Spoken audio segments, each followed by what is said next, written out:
Welcome to my latest battle report. This time I'm unleashing my glorious Space Marine chapter, the 13th, against the Eaters of Worlds.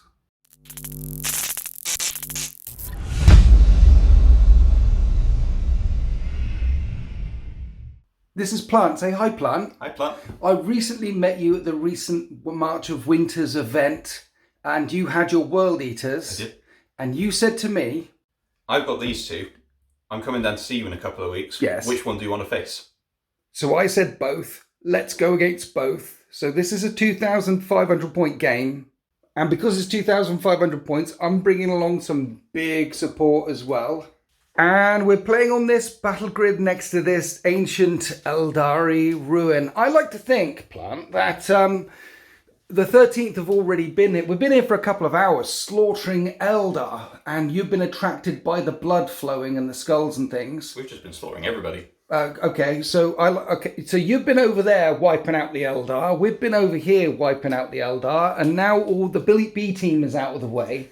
We're on to the main event. Space Marines versus World Eaters. We're playing using the Leviathan mission deck, and we're playing Taken Hold, Chosen Battlefield, and Dawn of War deployment. So there's an objective over there, an objective over there in each deployment zone. The other three are kind of running down the middle of the battle grid.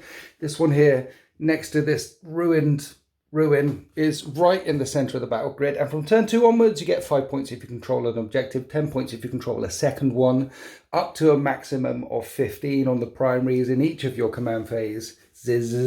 And the secondaries will be drawing from the Leviathan mission deck. The battle mat is from urbanmats.com.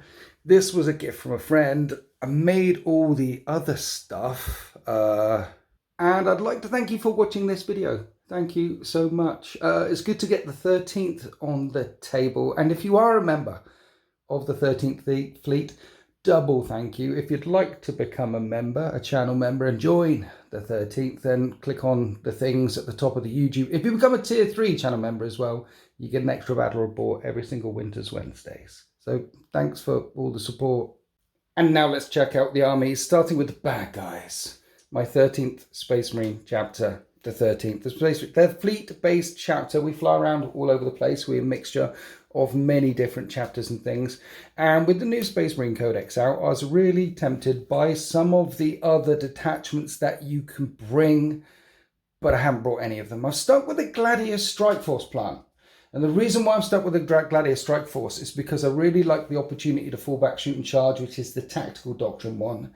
I like the flexibility and the assault doctrine, the ability to be able to advance and charge, and also the stratagem called squad tactics, which means even if one of those doctrines has already been used, you can spend a CP and do it again on a...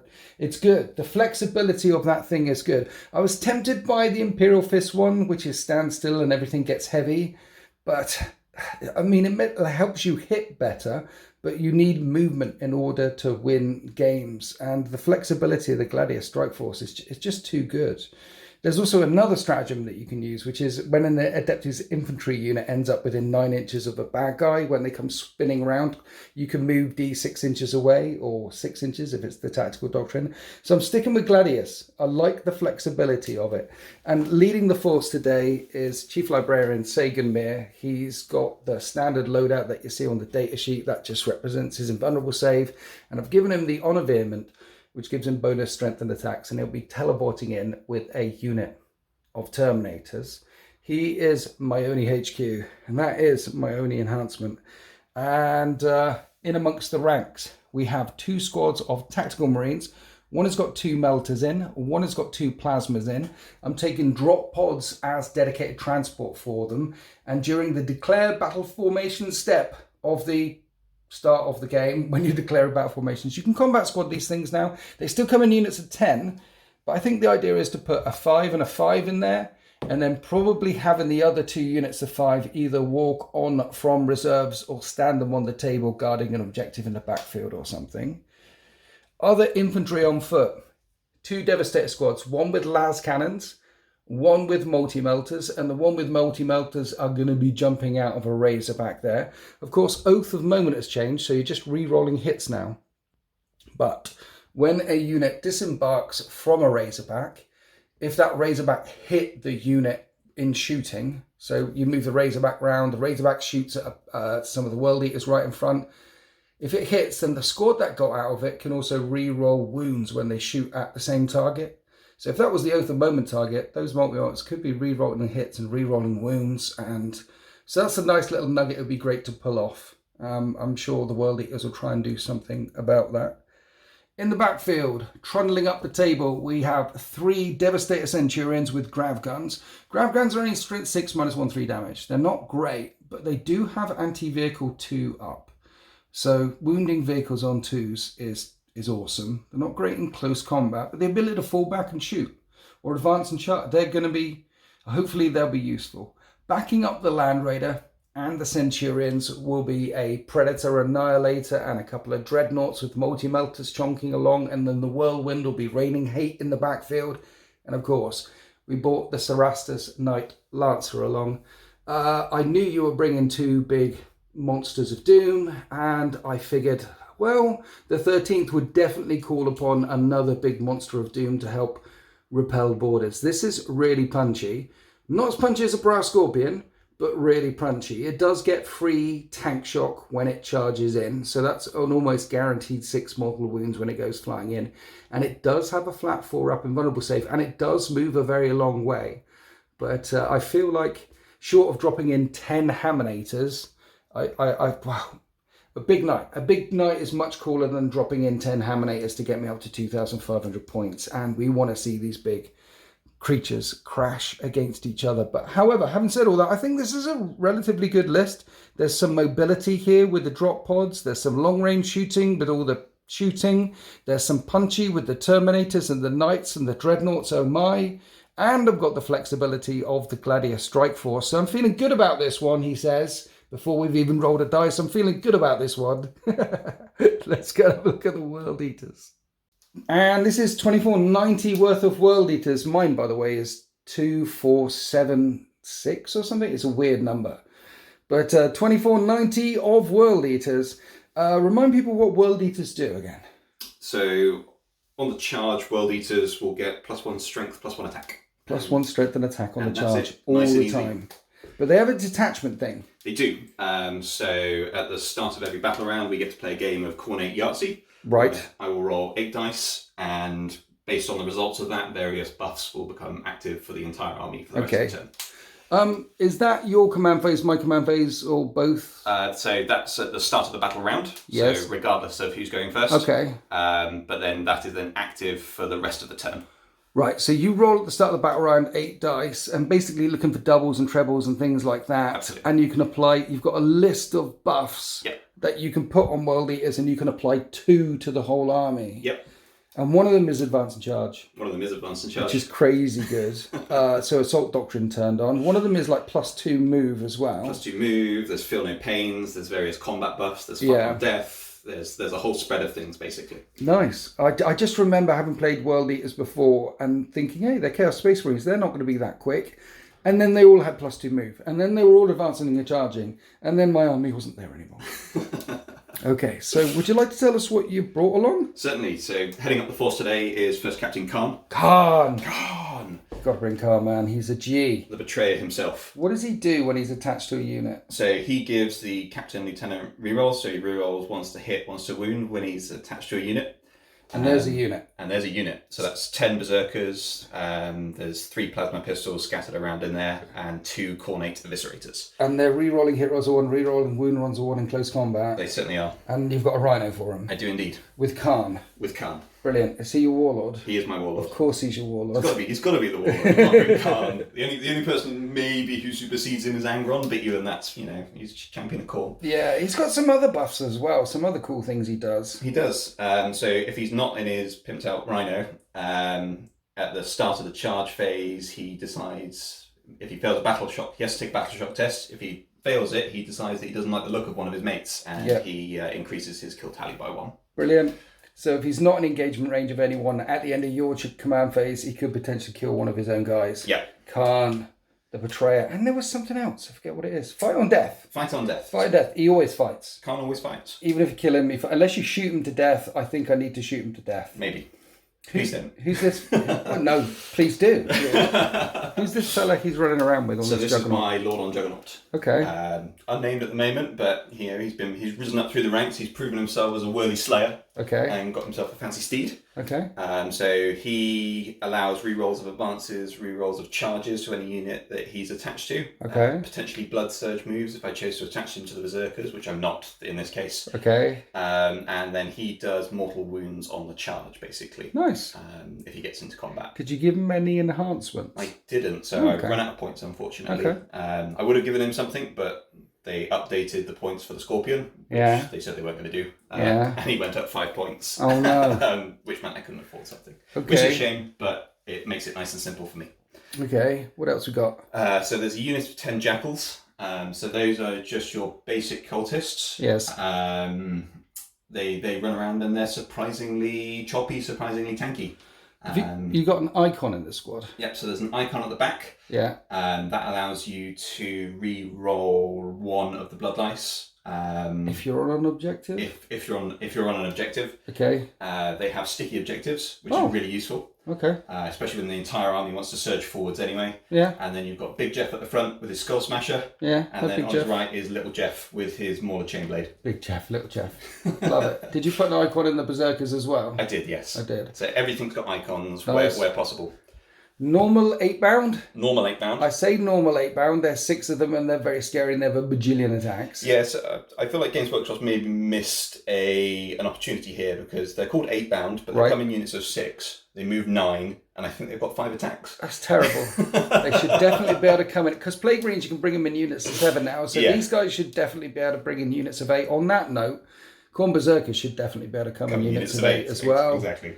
I think they did it with Angron, like 8 attacks and toughness 8 and but these guys, they're exalted 8-bound. They're just normal 8-bound. It's in the name. They're normal 8. These are exalted 8-bound. Those are the exalted 8-bound. These have got less attacks, but they're better attacks and they can deep strike. Yes. Nice. So they've fully embraced the demons. They're on their way. The normal 8-bound are on their way to embracing their demons. They've got 8 souls inside of them. 8 demonic entities frothing away. Mauler Fiends in World Eaters are scary. Yeah, they're great. I love my Danger Doggos. Basically, if any of your units is below starting strength, they get the scent of the blood. Right. They get +2 to charge, +1 to hit it. What? Yeah. So any unit, if I lose a wound, +2 to charge and hitting on 2s. Yes. With a jijilin attacks. Yes. And you got 2 of these guys. Yes. Brilliant. Love them. And they got a 5-up and vulnerable save. They're demons. They're tough. They're like chargy, fast dreadnoughts, but more expensive, more resilient, more punchy, no guns. Hey, if you ever need a distraction Carnifex, look no further. Destructor Mauler Fiends instead. Who are these big fellas back here? They look very mutated. They are Spawn, so they've perhaps maybe their 8-bound rejects. They haven't quite fully embraced the demons. The demons have taken over. Okay. Reading through the Horus Heresy stuff at the moment, there's loads of great descriptions of World Eaters who are just completely rabid. And I looked at the Spawn models and I thought, well, they don't quite represent what I want them to. So I've kit bashed my own there. And they're just absolute frothing maniacs with a random number of attacks and a really annoying feel no pain. They're gorgeous. What did you kit bash them with? There's some Age of Sigmar kits, I think. It's like Cryptgeist or something like that. And some big Minotaur arms and things like that. So Cryptgeist models, Minotaurs, so a couple of different models go in there. And then a Spawn comes out, which seems appropriate really for spawnification. So you've got your 8-bound, and they've got 8 demonic souls bound into them. And these guys went to the surgery. They talked to the plastic surgeon. They went through all the pre-op, post-op stuff. And when they came out the end, they've only got 3.5 demon souls in. They might have 8 between them. Yeah. Or maybe they've got 7 and they're looking for another soul. This one's got 3.5. That one's got 4.5 between them. They're 8-bound. It's like, damn it, it didn't quite work. Predator Annihilator in the backfield. Yep. All the las cannons. Don't leave home without it. Now, the 2 big bad boys in the backfield. Yes. Both have 3-up saves and 5-up and buns because they've got demons inside. Yep. But this one's toughness 13. It is. This one's toughness 12. It is. But this one's more expensive because it's got a lot more attacks. And it's quicker. And it's quick. How quick is it? I think it's 12-inch movement. It might be 10. It can do the old super heavy fullback shoot and charge thing, I think. Brilliant. I need to double check that before we start playing. Okay. But it's significantly more mobile than the Lord of Skulls. And the brass scorpion, right? Yes. Balancing on these lovely... It's a gorgeous model, by the way. This is one of the best models that Forge World make. I'm going to pick it up. Can I pick it up? Of course. Look, there's people trying to escape, and arms and bodies, and they're trapped in all the wires and things. It's a stunning model. Now, on its 6 legs and things, how much fun was that to put together, Forge World resin? It was awful. It was genuinely one of the most difficult experiences I've had putting a model together, but I am relatively new to the hobby and haven't had to work with metal or fine casts. So. If one of these legs is a bit further down than the other 5, then it's going to be wobbly. It dies like a spider, basically, when you're putting it together. Did you pin it and everything? Every leg's got about 2 or 3 pins in. Right. There's my own blood in there from pinning, so it's nice. a proper demon engine. Blood for the blood gods. Sacrifices were made putting this brass scorpion. How did you get the white so good? Is that just... It's layers. Just layers. There's no cheat, unfortunately. It's just layers. White is so hard to do. It is. So, yeah, many different layers on there. It looks good. And then, Lord of Skulls. Lord of Skulls. He's got a skull hurler and a Gorestorm cannon, for those who are interested, because if you're bringing a Lord of Skulls, you need to give him a skull hurler. Because he's got so many skulls. He wants to spread the skulls. He's half built of skulls. He's spitting them out. If he kills anything, then when you do the blood tithe roll thing, you can modify dice rolls up and down. Correct, yes. So he does help with that thing. We'll show that if it ever comes off. But 1, 2 big nasty things. 3, 4 big nasty things. There's a lot of stuff coming forward. And a surprising amount of gun, because you brought some of the big stuff as well. Well, the sort of doctrine is hit big, hit hard. So you bring lots of attacks, lots of melee, but you also bring the biggest guns you can. Yes. Crack open those tin cans and get to the soft meat. And of course, you brought Captain of the 8th, Khan the Bloody, Khan the Betrayer. This is going to be juicy. Let's go on to deployment. And we're deployed with the 2,500 point game. The Spawn are in strategic reserve and the Exalted 8-bound will be teleporting in. Here's the Jackals holding down the home objective. And your Juggerlord hasn't attached to anyone. No. He's on his own. He is. He can be targeted. Why? Tell the people why. I just feel like he does a lot patrolling the backline. Obviously, there's a whirlwind kicking around somewhere that I'm very scared of. But in addition, if he joins the 8-bound, they lose the ability to scout move. Okay. So I felt like in this scenario, having the ability for the 8-bound to do the pre-game move and then potentially get first turn and maybe get some charges off was worth the risk of the Juggerlord. Okay. So the Exalted 8-bound can still... And he's patrolling the backfield like the War Dogs, the World Eaters once were. Correct. The War Hounds that they once were. That was a long time ago, though. They're not hounds anymore. You still got the colours, then. Mauler Fiend on this side, which you dropped after I put the knight over here. I think I dropped that before. Okay. Well, the knight moves 14, so I'm happy for him to be on a flank because he can speed in. Always put your fastest things on the flank. And there's an objective down here that you can make sticky, so we can't have that. No. We can stop that being sticky, and also there's an objective here as well, so I'm just going to run a knight straight for you. The Lord of Skulls is either going that way or that way. I like it. You've got Lord of Skulls here, the Brass Scorpion there. They've got open fields of charging. Khan and the World Eaters in the Rhino, and then some guns down this flank. There's an objective here. So I've stuck a Razorback with some Devastators in it on this flank and a Dreadnought to keep them happy, because Dreadnought gives infantry reroll hit rolls of 1, so after they get out, should make them more shooty. The fact that there's a Mauler Fiend coming down towards them, they're less happy. Don't know who's going first yet, so the Whirlwind, the Predator, and 5 guys hiding behind this. There's some more Devastator Centurions in there. And I've put 2 drop pods in reserve and combat squadded. So 5 of the guys in one pod have got 2 plasma. 5 of the guys in the other squad have got 2 melter. And then I've got 5 guys just strategically advancing on from a thing, because you never know, investigate signals, things like that might come up. They might be trying to find the spawn. Yeah. And then that's it. That's what I've got in reserve. So we're being sneaky. Basically, there's a couple of our units delayed because we're still slaughtering Eldar over there. Just the fight a couple of hours earlier. I mean, you don't want to give up a good thing, do you? No, the Eldar, that was just a warm-up fight. You know, now you've got your axe arm all warmed up, and now the 13th have made their way through all the crusty Eldar people. We can hear this rage of these World Eaters rampaging straight down towards their lines. Let's roll off to see who's got the initiative in this fight. After you, sir. Good luck. Thank you. 1. See, technically, I would like the World Eaters to come first, because then you charge forward into my guns. Me going first is not necessarily a good thing. But the 13th are going first. Start of the battle round before anything else. 8 dice for the Blessings of Corn. This is the result of the roll. Plant, what are you doing with this one? So that's going to go on to Devotion, which is a 6-up Feel No Pain. And if they've already got a Feel No Pain, like the Brass Scorpion does against Mortal Wounds, they get +1 to that roll. But it's only against mortal wounds. Mortal wounds and psychic attacks. Okay. So your whole army has a 6-up Feel No Pain. Yep. This gives you lots of options. The 555. What we do with that one? Yeah. So I'm torn at the moment between +2 movement and advance and charge. Okay. Going second, I think +2 movement's going to give me more tactical flexibility. Right. So I think I'm going to spend it on that rather than advance and charge. 6-up Feel No Pain. Your whole army moves quicker.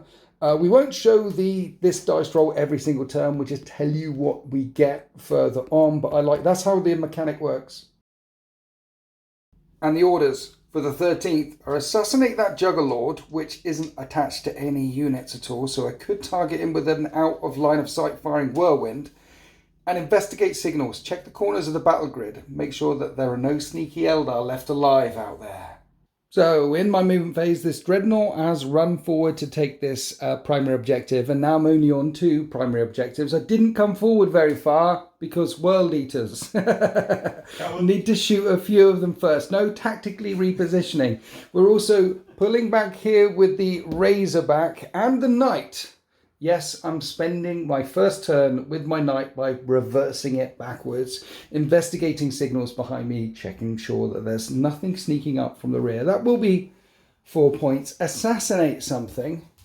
Shots can come up and over into the Juggerlord down there. I don't think I'll kill him, but I'll try and soften him up. And for my Oath of Moment target, everything is lining up to take on the Brass Scorpion. But we're going to start off the shooting phase by firing indirectly at this fella down here. The Vengeance Launcher drops D6 +3 rockets from the sky. Blessed number of rockets, but it will hit on 4s, and that's only 2 hits, and it will wound on 3s, and that is a wound. It would be -2, but -1 because of indirect fire.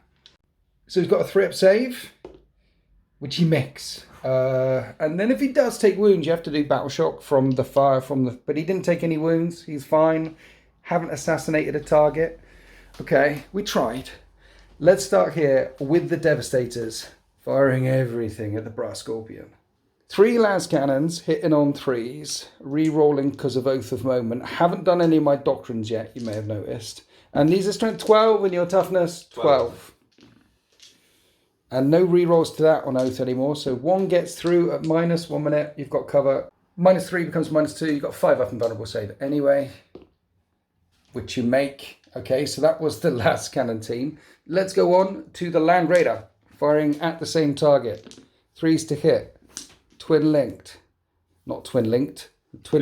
to hit, re-rolling to hit, 4s to wound, 2 more wounds, 2 more 5 up and vulnerable saves. Negative. 26 wounds to get through. I've got 2d6 +2 damage here, so that's 12 damage, but it does have a 6-up Feel No Pain. 6s. I take 11 wounds off it. Twin Heavy Bolter. Sustained hits 1, so they all hit. But these need 6s. Nothing. 1-shot HK. Re-rolling. Misses.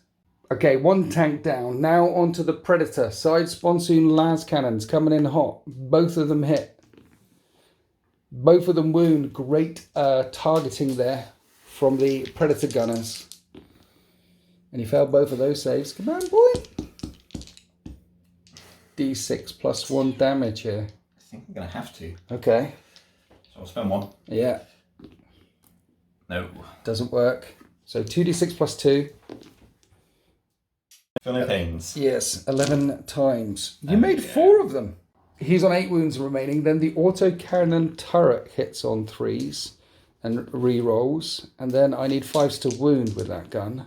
And that's a wound at -1, but 3 damage. So a 4-up save. Ooh, No. We feel no pains. No. He's down to 5 wounds remaining. 5 wounds remaining. And now we're on to the Grav Centurions. Uh-oh. I fired the anti-infantry bolters in their chest. They didn't do anything. But here are the Grav Cannons, which hit on 3s and re-roll. And they're anti-vehicle 2-up. That's a lot of wounds at -1. Cover from the trees, so 3-up saves. And you make every single one. And with the brass scorpion shaking and reeling and leaking blood and oil, down to 5 wounds remaining, that is the end of the 13th turn 1. I haven't assassinated anything, so I'm going to ditch that card for an extra CP. And I've tried not to put most of my army in harm's way from the charging, ravening horde of the World Eaters. I'll get 4 points for investigating signals, though, as we go on to World Eaters, turn 1. So the orders for the World Eaters. Attempting target. Take the objective that I nominate that the 13th seem to prefer and try and kill as many vehicles as possible. Howls erupt from the World Eaters' lines as they come forward down towards this tempting target here. In order to make it, the 8-bound or the Mauler Fiend is going to need to make some charges, and that'll be a 10 or 9-inch charge, something like that. So you probably don't want to shoot the Dreadnought in order to get 5 points for the tempting target. This is also a bring it down target because you're going to get points for as many vehicles as you can kill. So this Dreadnought's in charge danger. The Predator moving around that way, ready to thread a needle down here to some of the vehicles over here, the Land Raider or the other Dreadnought. And of course, the Brass Scorpion coming straight up the gut. Behind the Brass Scorpion is Khan. He's put himself a bit in the open to all of my shots and things, but lining up for turn 2, turn 3. Then round on this right flank. This Mauler Fiend is comfortably on that objective along with the Greater Brass Scorpion. I can see what you're doing there. I've got my Knight here. You're tempting the charge into that thing, into the Mauler Fiend, so you can countercharge with the Brass Scorpion. My Lord of Knight... Skulls. Lord of Skulls, yes. He does a flat 8 damage in close combat, right? Yes. The Lord of Skulls. And my Knight does a flat 8 damage in combat with a lot of attacks. Whoever charges who first down this side of the battle grid should win. So all of a sudden, I really don't want to charge a Mauler Fiend. I have to think about this one. And then around on this flank, there's your Juggerlord. The Jackals have made that one sticky. So holding down the back flanks, aware that I've got deep strikers and strategic reservers and drop pods raining down from orbit. But first we go on to the shooting phase. We start the shooting phase with the Brass Scorpion. In its claws here, it's got 2 Hellmore flavors which are washing into the Centurions. The Demolisher Cannon in its mouth is coming into the Dreadnought. Scorpion Cannon in the tail coming back into the Devastator. So picking on 3 different targets here, but of course it is -1 to hit because it has dropped a bracket. Here's the Flamers into the Centurions. 2d6 auto hits for 7 auto hits. The Hellmore Flame Cannons wound the Centurions on 3s. -1, 1 damage. I have 3-up saves. I'm good. You set me on fire, but the Centurion armor holds firm.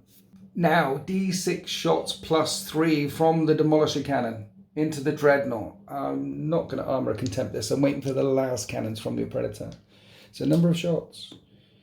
For 4 shots. Okay, this could be okay because you're only hitting on 4s. I might live. 3 of them hit. I might not live.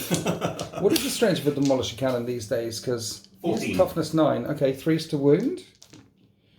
2 wounds. AP. 3. I need 5s. There's no cover. It is a straight shot. I fail them both. How much damage? D6 a go.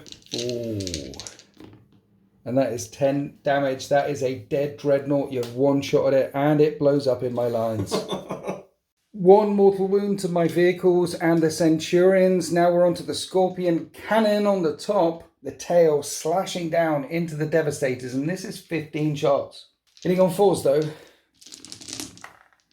And sustained hits 1. Hits 1. 12 hits in total in the end. Winning on 3s.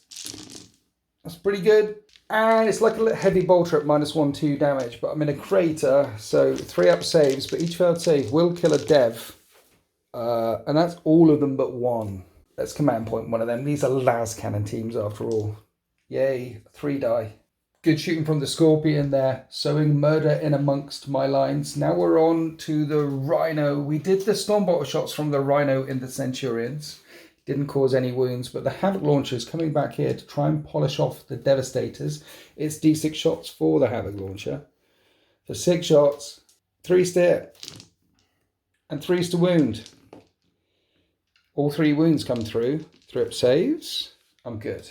Next, the Land Raider is taking las cannon fire all the way across the battle grid from the Predator down here. I am gaining cover for this, and I'm also going to spend a CP on Armour of Contempt. I'd really like my Land Raider to stay alive, please. We're starting off with the Sponsoon mounted las cannons. Sponsons. These hit on 3s, and one of them hits, and it'll wound on a 4. It is a Land Raider. Doesn't wound. Okay. And then the one on top? And then the one on top. Is it 2 shots or 1 shot? This is 1 shot, but it's Right. twin linked. Okay. So this will hit on a 3. It hits. And it's strength 14, right? Strength 14 and twin linked. So this will wound on a 3. And it wounds. So -1 from the cover makes it -2, and then Armor Connect -1. I've got a 3-up save. I make my 3-up save. Spending that command point kept me alive. Havoc Launcher on top of that Predator as well, which smashed into the Centurions and took another wound off of them. Now we're on to the last and big guns of the World Eaters. We're on to the Lord of Skulls. You've got one gun, what's it called, coming into the Devastators? So it's a Gore Storm cannon. Gore Storm Cannon into the Devastators, Skull Hurler into the Night Lancer in the backfield. This is D6 plus 3. For the Gore Storm. Strength 10 -2, 3 damage. Brilliant. This is a bit overkill. That's the point of it though. Yeah, So it is a Gore Storm Cannon. Yes. So this is D6 plus 3. 5 shots from the Gore Storm Cannon coming in on 3s. And you get 4 hits. This is strength 10. Strength 10. Wounding the Devastators on 2s. I think they're all wounded. -3 or minus... -2, I think. I know it's a flat 3 damage. So at -2, I'm going to need 4-up saves. I don't make enough 4-up saves. You wipe out that team.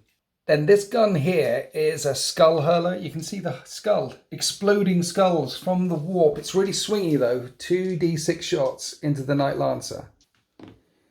For 7 shots. 3's to hit.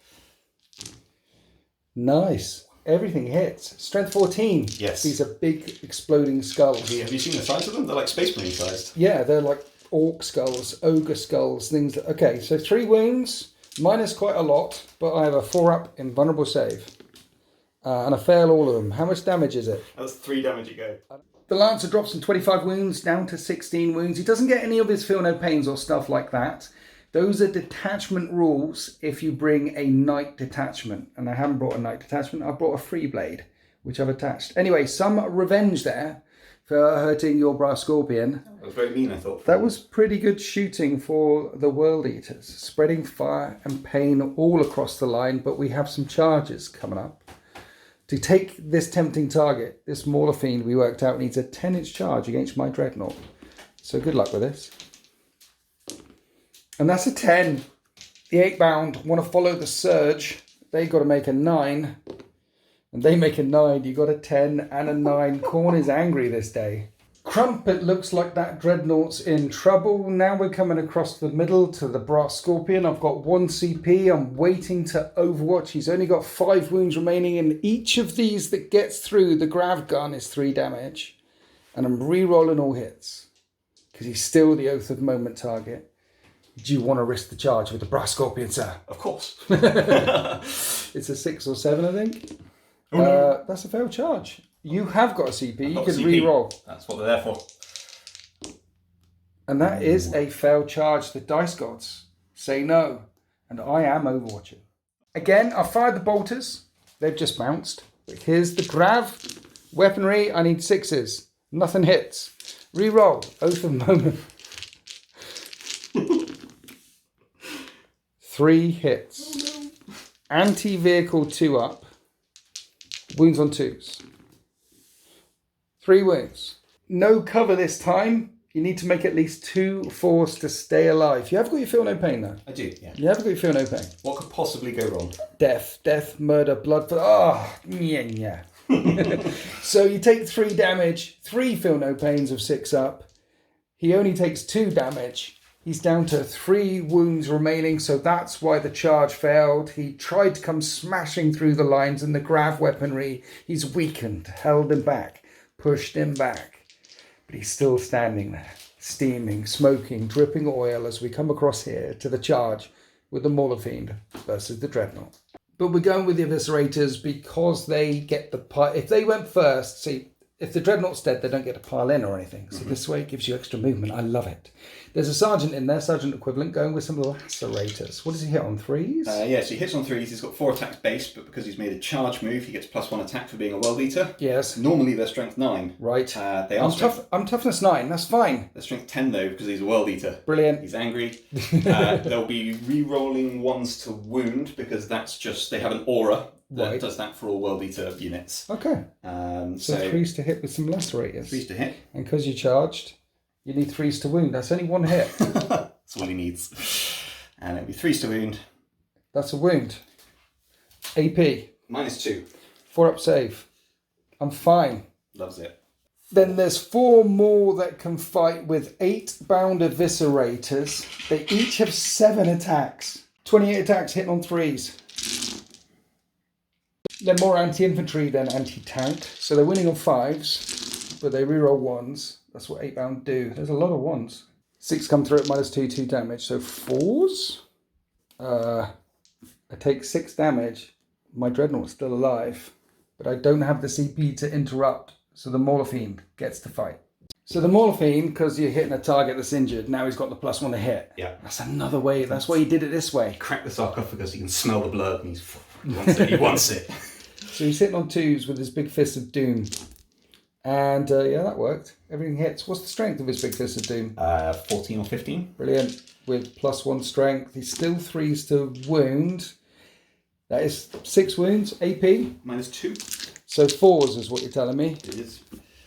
How much damage? Only 1, surely. I'm fine. D6 +1. Brilliant. Okay, so let's find out how much damage. 2d6 +2 damage on my Dreadnought. He did 7, 8, 9 damage on my Dreadnought. That is a dead Dreadnought. Both of my Dreadnoughts have been taken out, and this one doesn't explode. So that was a glorious turn 1 for the World Eaters, with the one exception of the Brass Scorpion failing the charge into the Centurion. So he's probably dead next. But it's a miracle he survived past turn 1 as it is. He's a sacrificial offering up in the middle of the battle grid. However, both of my Dreadnoughts, which, let's face it, are my best close combat weapon in this army, apart from the Terminators, are gone. And that's 5 points for Bring It Down. The Mauler Fiend and the 8 bound also get this objective here. 10 points for the tempting target, and more than that. The World Eaters are on every single primary objective, except for the one in the 13th deployment zone. Exerting pressure all the way across the line. 10 points to 4 for the World Eaters at the end of turn 1. Let's go on to the 13th, turn 2. Where'd you get your blessings thing from? There's a little Etsy thing. Etsy thing. This is really cool. So you've got 6 I feel no pain and fight on death for your whole army. Yes. So if I go charging in there and punch you, you get to punch me back anyway. Yeah, it says 3 up on there. It should be 4 up. We have clocked that. I like it. It's good.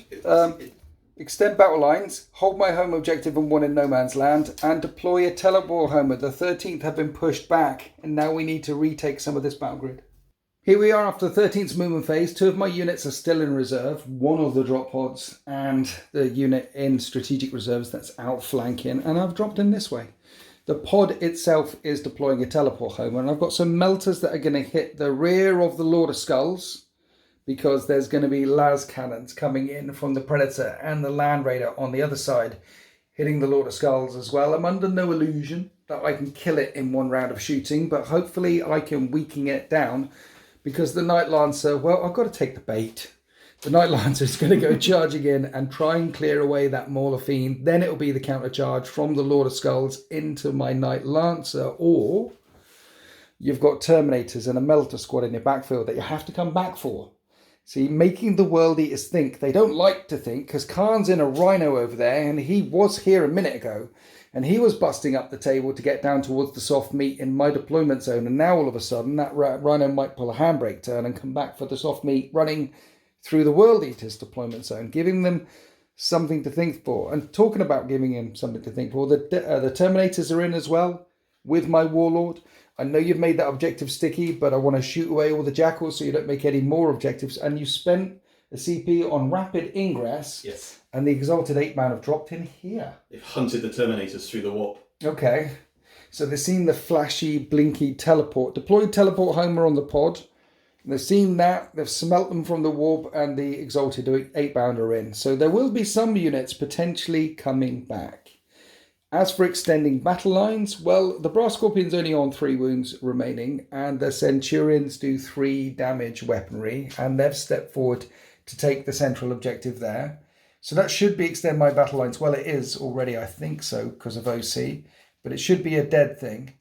And then around this side, I actually made this my Oath of Moment target. And the reason why I made this the Oath of Moment target is because this unit are dead anyway. There's no way I could speed around to get away from all of these. And if I kill one of these targets, then you've got a decision to make. Do you stay on the objective, which is very unworld eatery and score points, or do you go charging off? So the idea is kill the big Mauler Fiend. That's the plan here anyway. So we'll start down here with the Razorback, firing its las cannons at the Oath of Moment target, which hits and wounds. And it needs to make a 5-up invulnerable save, which you fail, and it does, in total, just 2 damage. You got Feel No Pains. Just 1 damage. Oh, I should mention as well, I popped the Devastator Doctrine this turn because I needed to move further around with the vehicles over here. So there was some advancing. All the weapons gaining assault. Right, onto the Devastator Squad firing at the same thing. They're heavy. I moved. It's forced to hit. Now there's an Armorium Cherub in there that can change one of these hits to a 6. And then I re-roll the other one. I'm using it now because they're dead. I can re-roll the other one because of Oath. So that many hits. Strength 9, toughness 10. Yes. But because a unit has disembarked from a Razorback that's hit a target, they get to re-roll wounds. So, 5's the wound, drop dice don't count. And then a re-rolling, 2 wounds so far. I really need this thing dead. 4 wounds in total. 4 invulnerable saves. At point blank range, multi-melters. I'm in danger. You are in danger. Make 2 of them. It's got 11 wounds left, and this is 2d6 plus 4 damage at this range. For 8 damage. I think I might CP one of these. It's the blessed number. For 8 damage. It was meant to be. Healing of the pains. It takes 6 wounds. Well, it looks like I'm firing a whirlwind at it. D6 plus 3 shots. At least I get a lot of shots. And I'm hit on 3s. Re-rolling for Oath. But wounding on 9s with no re-rolls. 9s, wounding on 5s. 1 more wound. And -2. So 1 more 5-up save. Which you fail. 2 more damage. And it's down to 3 wounds left. There's a tactical squad here. They're going to shoot it with bolters. There's only 2 in range with the re-rolls. That is all 4 hits. I need 6s though. That's another wound. 3-up save. And the feeling of the pain. It's down to 2 wounds remaining. Do I actually charge it with a Devastator Squad? Probably not. Maybe. We'll think about it. Tank shock. Nothing else is in line of sight or range. I move my tanks over here to shoot a lot of skulls and they can't see them anymore. And the Centurions don't have the range to reach out. I can't even split far, and far one across over his shoulder this way. I didn't kill the Mauler Fiend. But let's turn this round upside down by grabbing this super heavy Brass Scorpion to death. We are hitting it on 3s, and because it's in range of an objective marker, we're re-rolling hits. Then anti-vehicle 2+. 8 4-up saves Khorne's number. Khorne wants blood to flow. That is 12 damage. It doesn't make the feel no pains, does it go boom boom? I don't want it to blow up in my lines, please don't. It doesn't blow up. Instead, the Brass Scorpion gets crushed under the weight of 1,000 suns by all that gravitic energy. Okay, so we have taken out one of the big nasty targets. Talking about big nasty targets, there's a Lord of Skulls here that's going to get lit up by a Land Raider and a Predator. Here's the las cannon shots from the Land Raider. But these, it's toughness 13, right? Yes. So it's 5s to wound.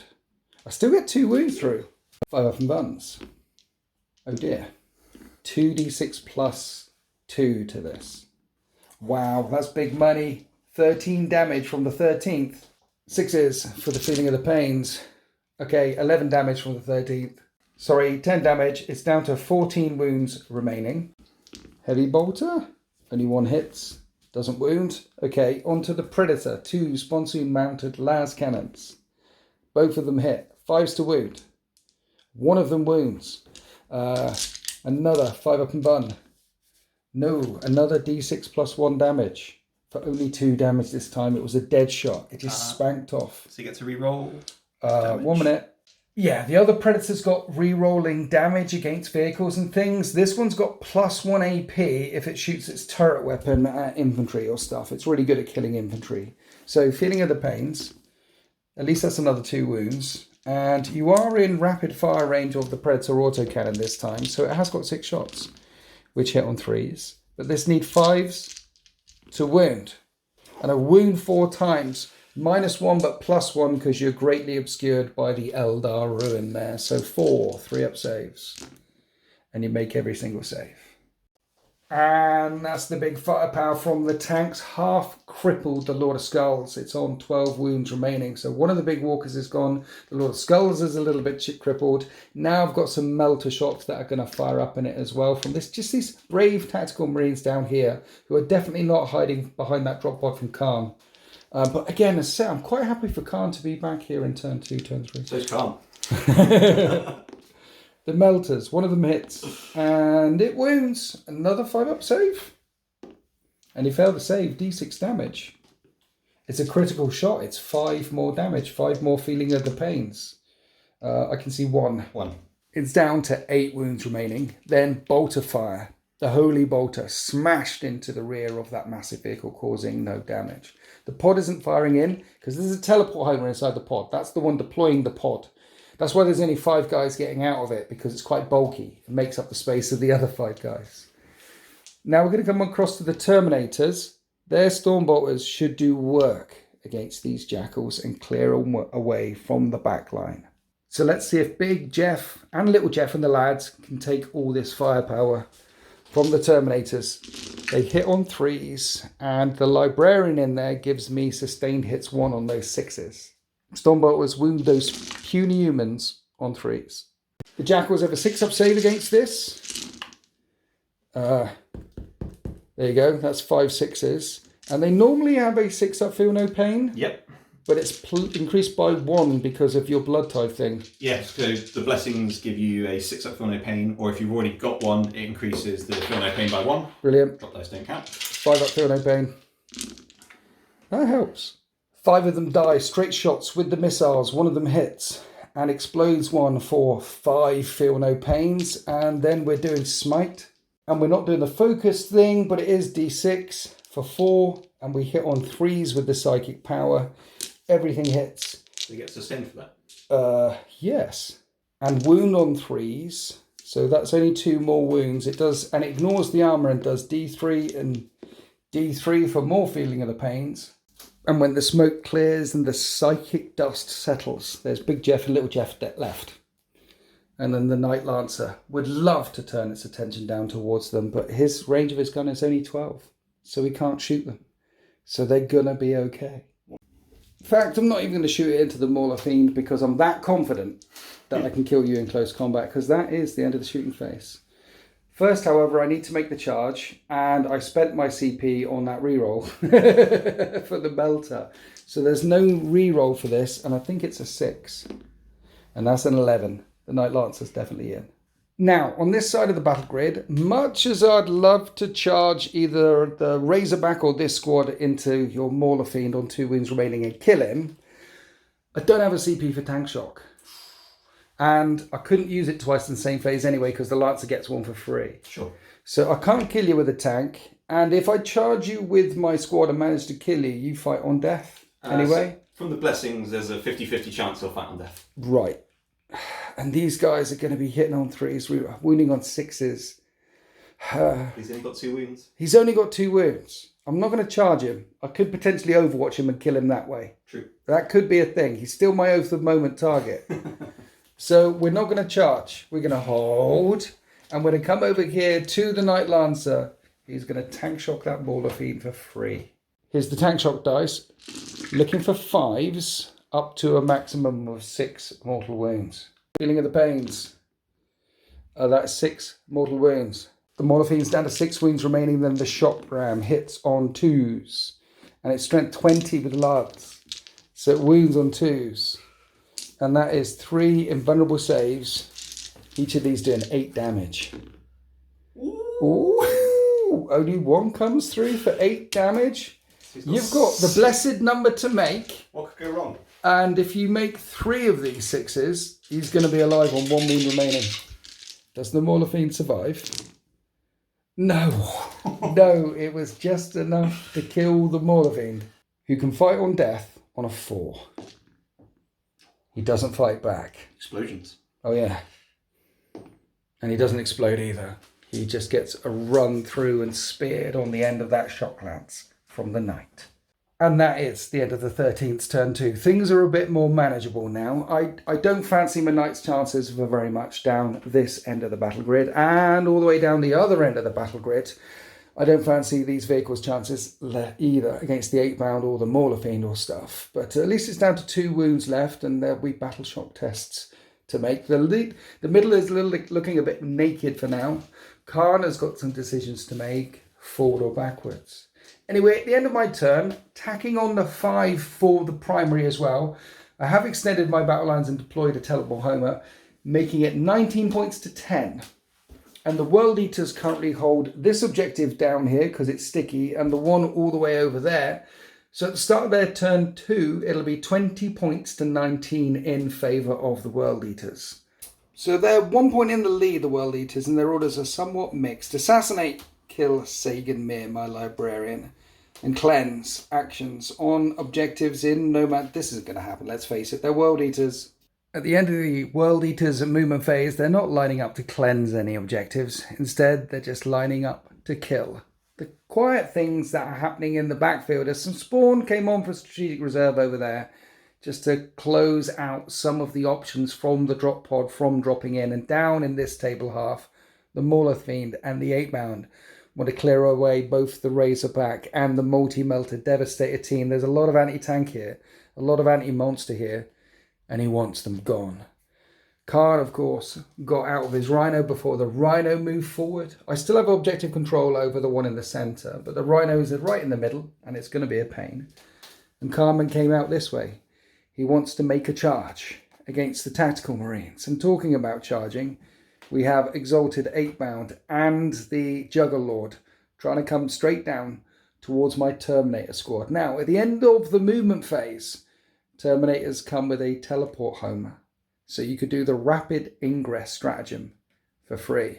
And knowing that the World Eaters want to assassinate Sagan Mir, they'll disappear in a flash of a teleport homer and reappear back down here.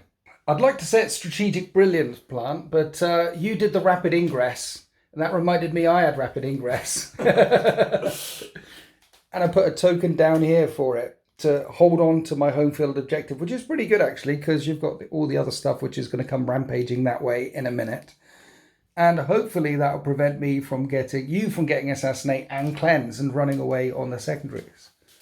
The other thing that we didn't talk about, of course, is the Lord of Skulls move forward towards the Knight Lancer. The charge will be unfailable as we go into the shooting phase. We're going to start the shooting phase with Predator on Predator action. I'm not spending any CP, and these are straight shots. So the 2 Sponsoon Las Cannons hit on 3s, and they both hit, and they're going to wound on 3s, and they both wound. That's double 6s. I need 6s for the saves. I don't get any 6s for the saves, and this is 2d6 plus 2 damage. For 10 damage. And even before the turret comes in, you blow up my Predator. Well, she doesn't blow up. You cut it in half, the Predator's a wreck. After the Predator went, we moved on to the Rhino. The Rhino managed to put 1 wound on the Centurions, putting 1 down to 1 wound remaining. 1 wound over here to the Devastator squad with the multi-melter. Now we're coming back here. Khan is overcooking a plasma pistol. It's always overcooked. It's always overcooked. But it's never hazardous. Okay, and he's firing at this tactical squad here. On 2s. And he hits. And strength 8. And he wounds. I think I need a 6. That's not a 6. 1 gets nuked. Then 2 plasma pistol shots from the World Eaters are coming up at the drop pod. And these are overcooking? They are indeed. Brilliant. So these are going to hit on 3s. They both hit. And 3s strength to 8. wound. Yeah, toughness 7. 1 wound. 1 failed save. That's 2 damage and 2 hazardous checks. And one of the plasma pistols blows up in the hand and kills one of the World Eaters. But Khorne cares not from whence the blood flows. Last thing left to fire is the Lord of Skulls, and he's going to put everything into the night. Really, really wants it dead. Here's the Gore Storm. So this is D6 plus 3 shots. For only 4. That's all he needs. At 8 wounds. Is he degraded? I don't think he's degraded. Yeah, he does. So he's on his bracket at the moment. Okay. So he'll hit on 4s. Okay. He hits all the times though. What's the strength of this gun? 10. This one's only strength 10. Only strength 10. Wounds on 5s. It's an Imperial Knight. 2 wounds. At -2. 2 4-up and vulnerable saves. Make 1 fail 1. How much damage? 3. 3 damage. The Knight is down to 13 wounds remaining. Then we have the other gun, the 2d6 shots. 2d6 on the Skull Hurler. For 10 shots. Hurling some big skulls on 4s. They're very big skulls. Big skulls. Strength 14. Wounding on 3s. Only 2 wounds. Only 2 wounds. I think I might survive this, so you get to charge me after all. Yeah, I survive it. How much damage? 3. 3 damage. That's the end of the shooting phase. The Lancer's down to 10 wounds remaining. Then the Lord of Skull charges. He can't fail the charge. Khan wants to charge this tactical squad though, and rolling up is important to see how far you go to get as many as possible in close combat. Charge the drop pod as well. Charge the pod as well, okay. That's 7. That's more than enough. Then down in this quarter, the Razorback and the Devastators are in trouble. And the 8-bound and the Morlafine goes charging in as well. The Morlafine didn't fail the battle shock, neither did the Lord of Skulls. The Jackals round here did fail their battle shock test, but you made that objective sticky anyway. So now we're on to the fight phase. I've only got 1 CP, so I can't interrupt. And there's many fights happening. Do you want to start with the Lord of Skulls? Do you want to start with Khan? We'll try one more charge. Another charge. Exalted 8-bound want to get in there. It will be an 11. Okay. But what could possibly go wrong? For glory. For blood. Ooh. I saw the 6. That's a 7. That's a failed charge. We're starting with the Lord of Skulls and the Lancer. You're spending your own CP on tank shock. I don't think you need it. I think you'll be fine. It's fun though. But let's see how much shocking of the tank you do on 5s. That was 6 damage with the tank shock. My Knight's on 4 wounds remaining. Then the Lord of Skulls strikes out with a great cleaver of Khorne. Are you sweeping or striking? I'm striking. I think technically it's better to sweep in this situation, but it's way more fun to strike. Big overhand swing. When do you ever get to do 8 damage in melee? In Exactly. 3s to hit? 4s to hit because he's bracketed. Oh, yeah, okay. That's still okay. That's still 4 hits. It's strength 16. This is strength 17. 17 right now. So 3s to wound. 1 wound.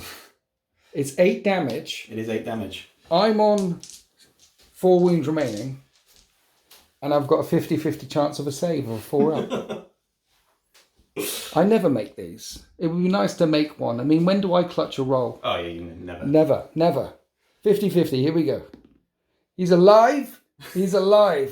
The Lord of Skulls run over his toes with the tank shock, but the great cleaver of Khorne. He just blocked it with his shield and went, "No, you shall not pass." He talks like that, which is like a weird guy who's smoking too much. Not like Gandalf at all. It should be all like, "Oh, shout." Anyway, it's fine. The comment's ongoing.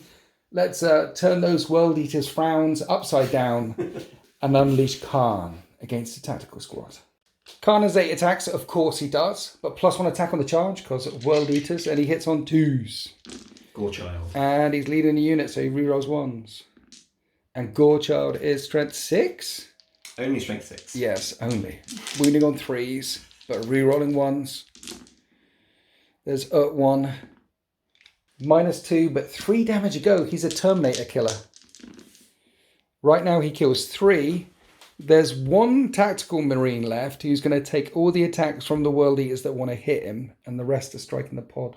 So we did the attacks with 4 Khorne Berserkers into that one tactical marine, and he killed him 13 times over. Now we're doing the 4 attacks to see if you kill the pod, because if you don't, you'll be locked up with a pod, which sucks. 3s to hit with loads of Khorne Berserkers. This is just 4 of them. Rerolling the 1s. And 5s to wound. Rerolling the 1s. There's a 1. And these are -1? Yes, they are. So 4 up saves. I make 2 of them. The pod takes 4 damage. It's on 2 left. See, I'm not sure how I feel about that. Because they're still engaged with the pod, which means I can't shoot them. Mm-hmm. And then in my turn, you're going to kill the pod. Yes. And then you'll be freed up. You're back here in turn 3 with Khan. So I'm 50-50. It's good and bad. It's good that Khan's back here. It's bad that I can't shoot at them. We've got some more charges going on. Over here we have a Mauler Fiend and the 8-bound against the Rhino and the Devastators. Okay, so how are you doing this plan? You were just... So I'm going to put 2 of the 8-bound, right, 2 of the standard 8-bound into the tactical squad. Right. Because if they kill 1 of the tactical marines, that will then power up the Mauler. He'll get the blood scent and he gets +1 to hit, which will counteract the fact that he's only on 2 wounds, basically. Okay. So right now he's hitting on 4s, and you need 1 Space Marine dead for him to be hitting on 3s. Yes.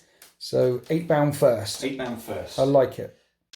So this is 2 8-bound into tactical marines. They have so many attacks. 3s to wound them. And re-rolling 1s because they're 8-bound. Brilliant. And these are -2/2 damage? -2/2 damage. I think these 2 guys have just wiped... Yes, they've just wiped the squad. In fact, they'd have wiped... Just 2 of them wiped a squad of 10 tactical marines. Okay, that happened. They've just stolen the prize from the Mauler Fiend there. At least the Mauler Fiend's still on the objective, and now we have all the other attacks into the Razorback, starting with Lacerators. Lacerators. One more. 3s to hit. 3s to hit. Only 3 hits. That's fine. Strength. 9, 10. 10. I think it's 4s to wound. That's up wound. Minus? -2.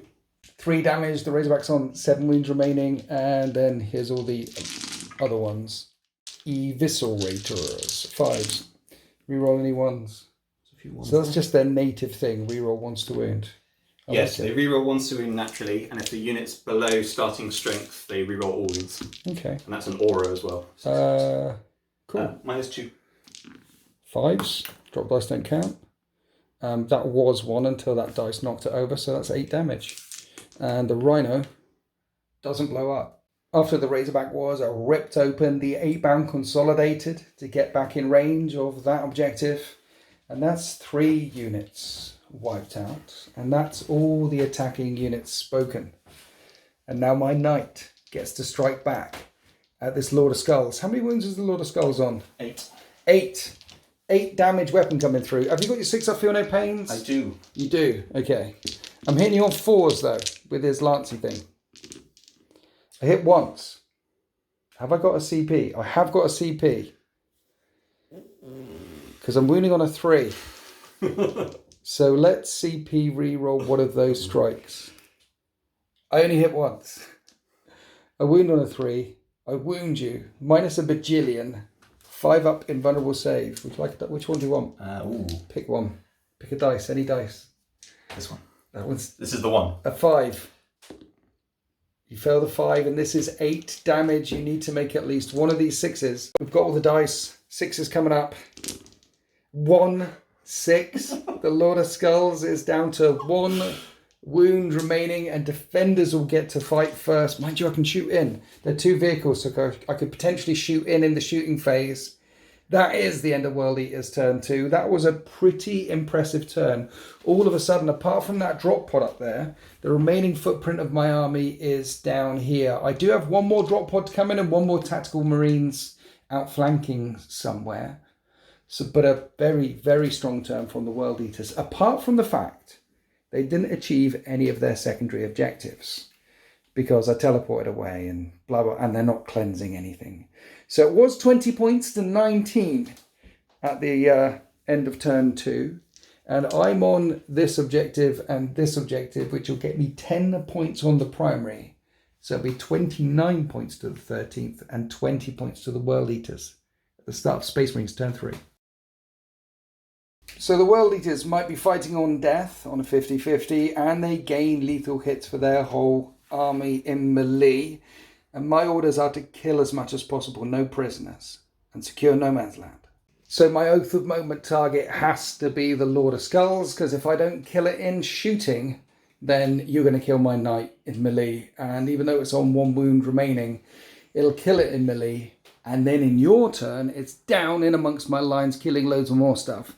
So that cannot be allowed to happen. Helping that out, as well as Oath of Moment, is this last drop pod. I've dropped them in here so they can rain some firepower into it as well, just in case I don't kill it with a Land Raider or with the Knights. Plus there's an objective under there, which we'll start fighting over. Plus you've got all of these guys back here next to your sticky objective, which are going to start running that way. So I need to give them distractions. I need to give them things to think about. So the outflanking team of Tactical Marines has come on here as well. Basically, I'm supporting this flank quite heavily, Plant. See what I'm doing? All the supporting and the things. It's tactical with genius. There's many different targets here for the World Eaters to feast on. It also keeps Khan out of the fight for another turn or two, maybe. Next turn he's going to kill that pod and probably come rampaging around to try and kill these Centurions, but they've done God's work. They've done the Emperor's work. They've taken out that Brass Scorpion, and now they're going to take out a Rhino before they get lit up by everything else. That should be secure no man's land, by the way, by taking those 2 objectives. And I need no prisoners, as kill as much as possible. And points means prizes. So around here, your 8-bound of an OC of 1. Yes. But this is an OC of high. 3, so you've got 6 points holding that objective. My Whirlwind has only got 3 OC. But if I kill your Mauler Fiend on a couple of wounds left, you won't score this primary objective. So the Terminators and the Whirlwind and the things, there's loads of shots coming this way as well, trying to weaken down this front. Basically, we're giving up the centre for now and trying to attack on the flanks. First up, I need to pass a Battle Shock test on the Knight. And I fail the Battle Shock test on the Knight, which means his OC is 0. I can't get secured no man's land for holding on to that objective and holding on to this objective. I have to take this objective with the Whirlwind somehow. So the Terminators have to try and make this charge. So let's start over here.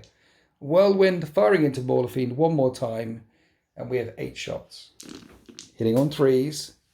Wounding on 5s. Look at that. 6 6s.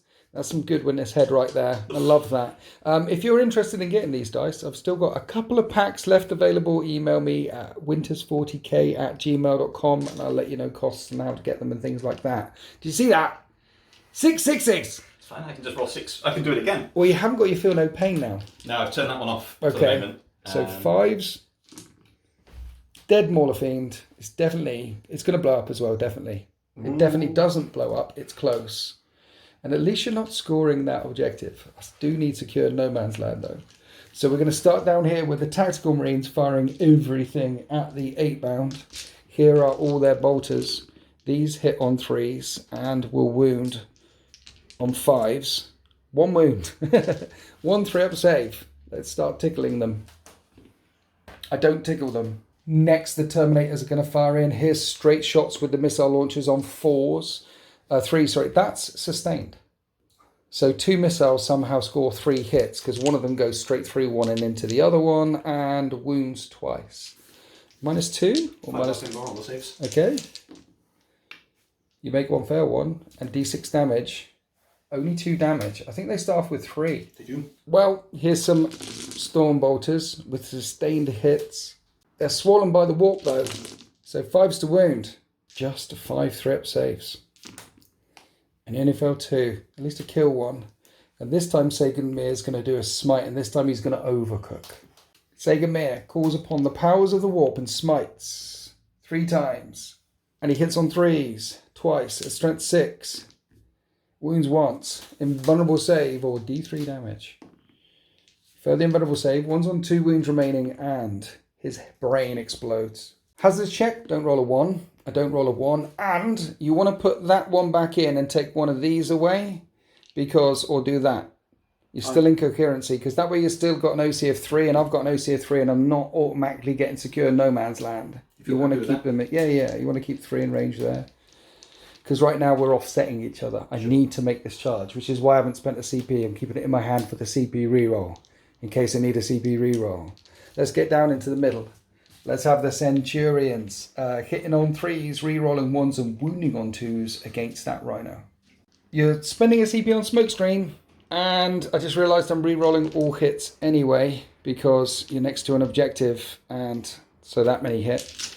2s to wound because of anti-vehicle, but because of smokescreen, these are all 3-up saves. 3-up saves. And you only take 3 damage. Then bolters pattered in and did nothing. Talking about bolters, let's come across here to Tactical Marines, firing into Jackals. Trying to clear them off for this objective, even though that it's sticky, because I want to move down and take it later. And I wound 4 times. 6s to save, and then 6s of the feeling of the pains. Big Jeff. No. Big Jeff and Little Jeff get wiped out. Okay, this flank is looking okay. Okay. He says okay, I'll say it again, okay, because now I need to kill the Lord of Skulls. And we're going to fire in with the Land Raider, hitting on 4s because you can fire into an engagement range if they're vehicles. But I have Oath of Moment. So I'm re-rolling. I hit 3 times with las cannons, but it's toughness 13. It's the 5s to wound. I don't wound. And I'm not spending any CP yet. I've got other shots. I've got a heavy bolter, and and they all hit, and it's got sustained hits. So these need 6s. It's only got 1 wound. It's only got 1 wound. 6s. Nothing. Okay. We're on to a drop pod, which hits Oath of Moment, hits twice. 6s. Doesn't wound. We're on to the Knight. 4s. No Oath of Moment for this because he's not part of the Gladiator Strike Force. And 6s. Doesn't wound. Okay. We're scraping the barrel. We're down to the Tactical Marines that we dropped in here specially. Does he get Tesla on his... It doesn't... did I get any 6s to hit? 2. I got 2 6s to hit. Those are 2 sustained hits. Okay, so 2 more wounds. No, nothing. Okay, we're on to the Tactical Marines. The Humble Bolt Gun. Oath of Moment. 6s to wound. It's leaking oil. Just one of these mass reactive rounds into the fuel cap. And maybe it'll go boom. No! Okay, plasmas in rapid fire range. No point in overcooking it. Because you're on 1 wound and there's no feeling of the pains. And it's strength 7. Yeah, no point. So this is 3s to hit. And this squad, this is why I put them here. I knew I would need some backup. 4s. Re-rolling is 3 hits. 5s to wound. This isn't working very well, is it? I think it's working perfectly. 5s. Damn it, nothing. So here's my CP that I was saving for the charge. It wounds. It wounds. AP minus a lot. So you need to make a 5 invulnerable save, or that is a dead Lord of Skulls, and you've got 1 CP to play with as well. I do. And that's a 2. Do you want to spend it? Defenders get to fight first, or not? I need to. Difference between a dead Lord of Skulls or not? I need to spend it. You need to spend it. And that's a 3. That's a dead Lord of Skulls. Finally, that plasma round managed to land a mark. Don't blow up. I'm only on 4 wounds, please. And it doesn't blow up. It just stops and freezes and shuts down as the demon inside flees back to the warp.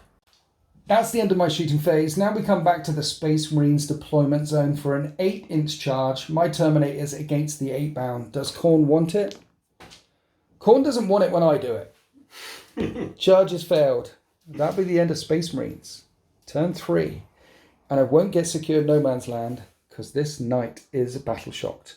But I've killed a couple of units for no prisoners. That makes it 34 points to 20 at the start of World Eater's turn 3. They're only holding on to this objective at the moment, making it 34 points to 25 in favour of the 13th. 1 minute, we just remember that Khan's unit needs to kill the drop pod. Then we did the combat, then Khan's unit, of course, killed the drop pod.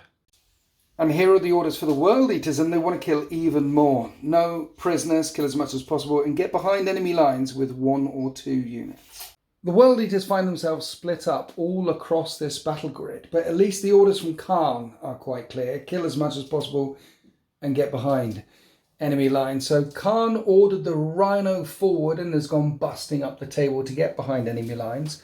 And he's not charging this turn, because he advanced. He did. But it is only turn 3. In turn 4, he's going to be right in the middle of the battle grid, no doubt troubling them Centurions there. Next to the Centurions, the Predator also moved forward and has got some straight rear shots into the Whirlwind, looking for no prisoners. But behind enemy lines, that's 1 unit back with the Rhino, and the Exalted 8-bound have come back here for a 2nd unit back for behind enemy lines, and that's going to be 5 points. And the Spawn advanced, and I really don't want to get charged by some Exalted 8-bound. So I'm going to spend 1 CP on squad tactics and roll a d6 for a 5 and step back, tactically reposition 5 inches away from them. It turns out after the Terminator's move, that's an 8-inch charge. That sounds perfect to me. You know, it's very nice that you take a step backwards so the 8-bound can charge in and then consolidate onto the objective and all that sort of thing. It's very, very... They'll further charge. Khorne didn't want my 8-inch charge against you, so Khorne isn't going to want your 8-inch charge against me. I feel like these two are just destined to dance around each other until the end of the game. Yeah, like they teleported away from the Exalted 8-bound over the back. So I've done that. Behind enemy lines with 2 units. These coming up. Oh, and all the way around here, your Exalted 8-bound mean to charge the Knight, and the Juggerlord means to charge this tactical squad. The only thing shooting this turn is going to be the Predator. It's done the small arms into the toughness 7 Centurions, and not managed to wound them at all. The las cannons are coming into the Whirlwind. I do have another CP because I ditched secure no man's land, but I'm thinking of holding that on a clutch 4+ in bun. I'm going to hold on to it. I'm not going to spend Armor Contempt. You managed to one-shot the Predator last time with your Predator. Can you one-shot a Whirlwind? Sponsons? Yes. On 3s. One of them hits. Wounds on a 3. 3s to wound. Wounds. No save other than the 6. That's not a 6. And this is d6 plus 1 damage. For 6 damage. It's got 5 left. And then the turret-mounted gun misses. The Whirlwind is 1 away from being bracketed, and I still control this objective here. Higher OC, then Chaos Spawn. We found another gun. There's a plasma pistol on the Juggerlord, and he is in range of the Knight. And of course, he's overcooking it. Does he hit on a 2 with his pistol? He does. Brilliant. He hits. He's going to need a 5. He wounds. That's a straight shot. I mean, you can hardly miss a target that big. 4+ invulnerable save.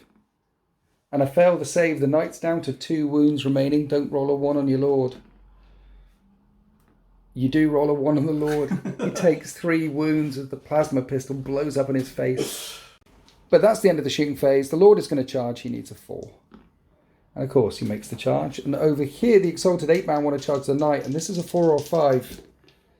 And that's a 7. They're in. They can sense its weakness. They can see it stumbling after the attacks with the Lord of Skulls. And now we have the last charge.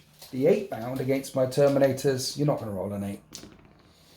You don't roll an 8. That's a 6. You've got 1 CP. I'm saving that for something special. Oh. We come back here to the Juggerlord. Start of the fight phase. He's got bloody Stampede. Will he impact any and run them over on the charge? So on a 4, you do D3 mortal wounds. And you do pound 1 into dust and injure another one. Then 8 attacks with his Exalted Chainblade on 2s. And he hits. You've not rolled all the dice. You've got 1 more dice to roll. You went over there. Did it? You hit 7 times. No lethal hits there, but winning on 3s. And that is 4 wounds at -1, 2 damage. You kill the squad. The Juggerlord does what the Juggerlord does, wiping out that tactical squad, and now we're on to the Exalted 8-bound, spending a CP on a strat called For the Skull Throne, +1 to wound this Knight. Here's just the Champion's attacks. Hitting on 3s or 2s? So this is 6 attacks hitting on 3s. Okay. Ooh. And that's a sustained hit. Yeah, sorry, lethal because of your Blessings of Corn Blessings thing. of Corn. That misses. Right. And then these will wound strength 15, so they'll wound on 3s. But it's 2s. But it's 2s. Wounding a knight on 2s with infantry. Brilliant. For the skull frame. Brilliant. Yeah, that's many wounds. AP. -3. Okay. Winning a knight on 2s. 4 up invulnerable saves. He had a go. He had a go. My heart skipped a beat for a moment then. Definitely a dead knight. Which doesn't blow up. And that is the end of World Eater's turn 3. 2 units charged. 2 units wiped out. And it's 34 points each. As we go to Space Marines turn 4. I pick up 15 points on the primary, however, putting me 15 points in the lead. And I need to get behind enemy lines, which isn't going to happen with any of my stuff. Bring it down, kill that rhino or that predator. Plant. Yes. This is what you got for your blessings. Yes. And you need doubles in anything. Yeah, so unfortunately, this is like the one roll. The triple anything and everything else being singles is a problem. So you can only get 1 blessing. I can only activate 1 blessing. Not 2 blessings, because no more doubles. No more doubles. And the jackals aren't on objective with Icon, these guys. Aren't on an objective with the Icon. The Lord of Skulls is dead. Yeah, that was a good day, wasn't it? Yeah. So you've just got 1. What are you going to do with the 1? I think I'm going to be incredibly boring and put the 6 up Feel No Pain on, because you've got Bring It Down and things like that. Okay. It might just stop you scoring some things. Okay. So I'm not getting behind enemy lines, and I've got 2 tanks to kill. And I'm not going to focus on a rhino. It's an empty rhino. Instead, I'm going to put Oath of Moment on the predator in the middle and shoot and potentially charge it with those Centurions. Yes, Sino Khan and his World Eaters are just there, but there's no way that these guys could run away from them. Their work is done. They've done some good work. Hopefully take out the predator. Then Khan. Khan has his way with them. And then the other thing, the reason why I'm not going for the rhino is I really need to try and secure this flank over here, I think. If I don't do something about these Exalted 8-bound, then they're going to charge and kill that squad. And then they're going to come down and kill the Land Raider. And your Lord Invocatus there, yes, that objective is sticky. Does he keep busting down, or does he stay on that objective? I think if I kill them and take them out of the occasion, at least this keeps this area somewhat secure, I think.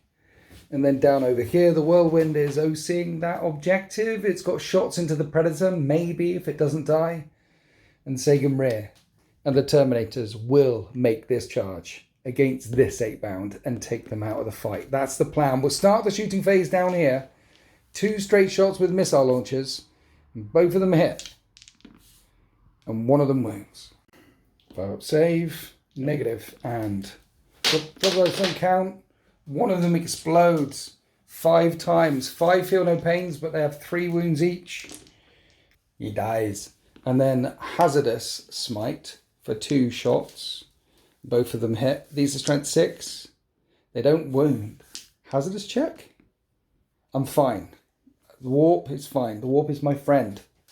Now let's shoot with lots of Stormbolters. After rolling to hit and wound with Stormbolters, here's all the saves. 3s. And you only fell 2. Feeling of the pains? And you only fell 1. That's fine. They're softened up perfectly for the charge. Mind you, I've got that tactical squad there that can fire in as well. We rolled off camera. No more wounds came in from the tactical squad. Okay, so we're going to move down to the middle of the battle grid, where the Centurions are firing at the Oath of Moment target, the Predator. And you're popping smoke one more time. I am indeed. Okay, so 4s to hit you with the grab weaponry. Re-rolling all hits. -1 to hit because of smoky smoke. And then 2s to wound you, anti-vehicle 2 up. They all wound, and they're all 3 up saves because of the smoke screen. And that is 6 damage. 6 feel no pains. That is 5 damage. Then the Centurion bolters rapid firing in. Re-rolling for Oath of Moment. Need 6s to wound. And that's 2 more wounds. 2 more 3 up saves, sir. With a feeling of the pain. And you make it. How many wounds is it on? It's on 6. It's on 6. I need it dead. But the Land Raider wants to put some shots up there at your Exalted 8-bound and into it. I tell you what, the Land Raider will put the las cannons into it and the twin bolters into the Exalted 8-bound, okay? Sounds good. So 4 las cannons into Predator, 4s to hit you, because you smoked, but Oath of Moment means 3 of them hit. And this will wound on 3s, and it wounds all the time. So -3 becomes -2 because of smoke. 5 up saves. Yes. Oh, and you boss it. Still on 6 wounds left.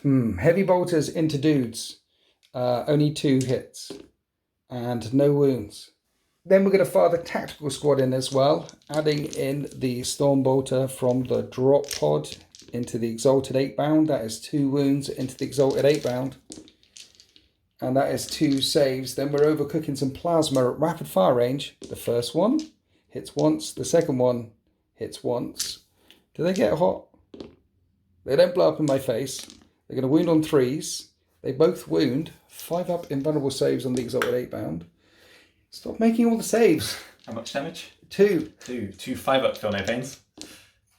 Only 1 wound. So in all of this shooting phase, I've taken an exalted 8 bound off over here, a normal 8 bound. I've wounded one of them, put some wounds into the predator. Maybe my okay. So the missile launcher from the whirlwind is going to have to go into the predator as well. And this time it's only got 4 shots. And it hits on 4s with the re-roll, and it wounds on 5s. And it doesn't wound. Okay, that's the end of my shooting phase. What do Centurions do in assault again? Strength 5, -1, 2 damage. You're still the Oath of Moment target. Let's charge them anyway. I mean, Khan's coming, so they'll charge. Like that. And then the Terminators will charge your 8 bound down here. And we make the charge. Starting with the Centurions, I spent a CP on Honor the Chapter, so it gives them a lance. And their Centurion Fists hit on 4s, and you're the Oath of Moment target. So I do get my re-rolls. That helped. And their Strength 5 versus 10 or more. Yes. So instead of 6s to wound, 5s to wound because of Honor the Chapter. And 2 wounds come through at -1, 2 damage. 2 4-up saves. No. And they punch 2 holes through the tank. Or do they? Or do they? 3 they holes. punch 1.5 holes through the tank, and it goes down to how many wounds remaining? 3. 3 wounds remaining, and that is my bring it down target, and I haven't brung it down. You'll notice over here that these tactical marines are not charging them. Don't feel like it. Well, it just gives you a free charge into the drop pod, so you're going to have to deal with them. Okay. They're staying there. Centurions locked up. Looking over their shoulder at Khan. And now we come down here to my Terminators. One of the things also since the new codex came out, do you remember the sergeants for the Terminators all had to have a sword all the time? We can all bring power fists now. Cool. So everyone's got power fists. So let's fight. Here's all the power fist attacks hitting on 3s, and because there's a librarian there, I still get sustained hits. Strength power fist. Winning on 3s. 5 up invulnerable saves. Die, demon, die. You make 3 of them. Okay. Then we did the Feel No Pains, and the champions left alive with 3 wounds remaining. And then Sagan Mir raises his Force Axe. He's got an extra attack because of the Honor Vehement, and he hits on 3s, and 6s explode because he's leading a unit. So with his 4 attacks on his data sheet, he ends up getting 6 through. Look, that's genius. Honor Vehement gives him an extra strength as well because you're strength 6. Toughness 6. Toughness 6. I'm normally toughness strength 6, so this is strength 7 with the Honor Vehement. So I'm wounding on 3s, and it's only 1 wound. He's fluffed his lines. Only 1 wound. There's still a guy stood there. So And he gets a 5-up save. Is it? No, it's a 4-up save. It's 4-up AP save. -1. No. Ooh. And how much damage? Well, it's a force weapon. It's D3. So you've got 3 wounds. I do. And he doesn't land a perfect strike. He gets to fight back. Champion's got 4 attacks back. On 3s. Brilliant. So that misses. That's lethal Yes. because of the blessings. Okay. Oh, no, it's not. No, that was No, last you've got time. the Feel No Pains, yeah. And instead of winning on 2s, you're winning on 3s because I charged you. Yes. Yes. So this is 3s. 2 wounds. 2 wounds. How much damage? They are -2. Yes. And they are 3 damage each. Really? So if I fail a save, kill a Terminator? Yes. 4s. I'm not going to fail any saves. Apart from that save. Apart from that save, just 1 Terminator falls and we're good. We're locked up. That is the end of a Space Marines. Turn 4. And I'm not behind enemy lines. I haven't got any bring it downs. As we go on to World Eaters. Turn 4. So at the start of World Eater's turn 4, they're going to get 5, 10 points for these two objectives here, meaning they're 5 points behind.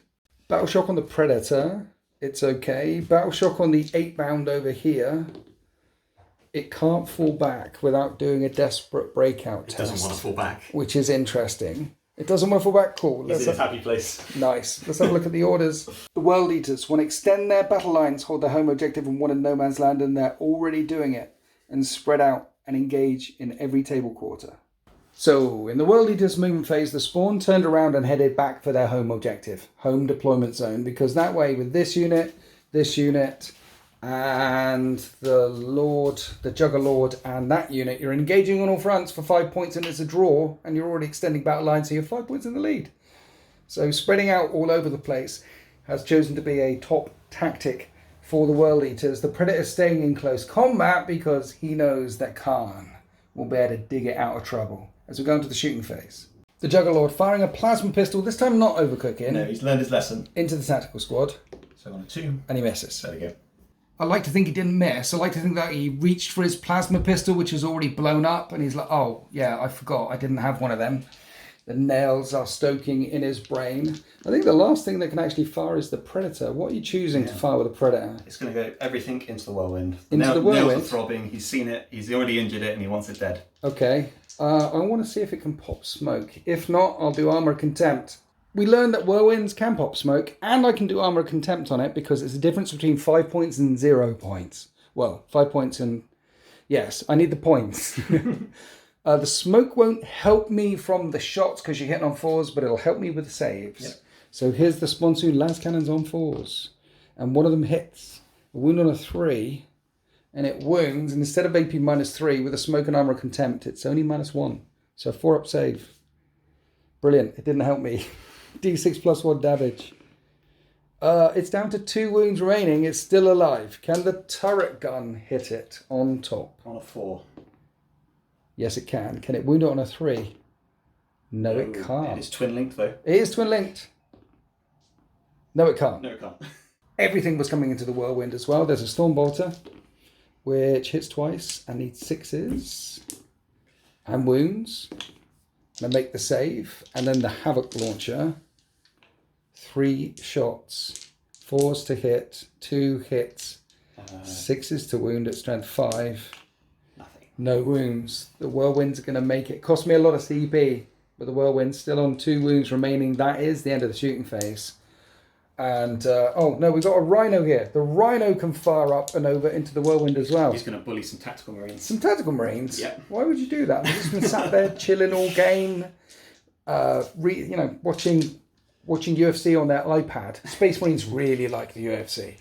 They do cage fighting, in the practice cages. Oh, well, these. It's like. Welcome to New Syria. Yeah. Okay, you got 2 Stormbolters on that thing. We'll do the Havoc Launcher first. Right. So, Havoc Launcher is D6 shots. Brilliant. All 6 shots. And it's got blast, right? So that's 6 shots in total. Yeah, 6 shots. Instead of 6, it's 7 shots. 7 shots. 7 shots. On 3s. Yes. And that is 6 hits and 3s to wound. And that is 3 wounds. And 1 Space Marine dies, and then you've got 8 shots with the Storm Bolters at this range, which will hit on 3s. You're pretty good shooting for a World Eater. It's not bad. 4 wound. Ah, that's where it maybe lets me down. 2 wounds. Oh, okay. You only kill 1 in the tactical squad. Now that is the end of the shooting phase.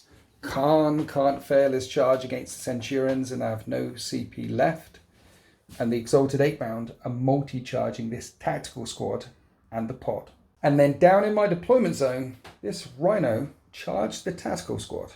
And we're starting here with the Rhino. That is tank shocking the tactical squad. 8 dice, 5s do mortal wounds, and that's only 1 mortal wound. Then does it run over any with its armor tracks on 4s? It traps a couple of toes. 3s to wound. 2 wounds. 2 passed.